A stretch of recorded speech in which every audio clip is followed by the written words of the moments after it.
Have you ever met a celebrity and pretended not to know them? I was working a night shift as a nurse in the Children's Cancer Ward in Los Angeles. It's a job that breaks your heart and somehow makes it fuller at the same time. That night, we'd lost Nia. She was only 7. Her parents collapsed in my arms. I held them while trying not to fall apart myself. At around 2 a.m., I noticed someone sitting quietly in the family waiting room. We rarely get visitors at that hour. I walked over and instantly recognized him. Johnny Depp. No cameras. No entourage. Just jeans, a black jacket, and eyes that looked tired and kind. He said he'd come to visit a boy named Tommy. A letter had reached him from a foundation, months late. He came straight away, not realizing how late it was. I told him visiting hours were over. He nodded and said, "I'll come back tomorrow." But I saw something in his eyes, a quiet panic. The kind we all recognize. He was afraid Tommy wouldn't have a tomorrow. I made a choice I wasn't supposed to. "Follow me," I whispered. "You've got 10 minutes. No photos. You're his uncle, okay?"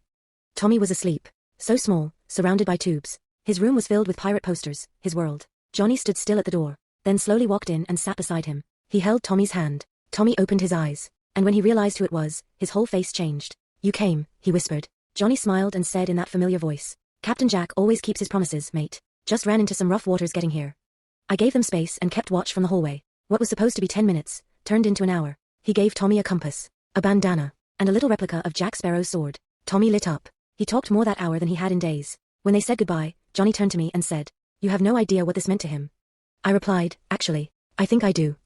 3 days later, he returned. In full costume, with castmates. They transformed our oncology floor into a pirate adventure. For every child. What no one knew. Tommy had taken a turn for the worse the day after Johnny's first visit. His doctors said he might not make it to the end of the week. But after that night, something changed. He started responding. Getting stronger. 6 months later, Tommy was in remission. 8 months after that, he rang the victory bell. Then came a letter from Johnny. And a check for $1 million for pediatric cancer research. Memo the note said. For Tommy, and all the brave pirates fighting monsters bigger than the Kraken.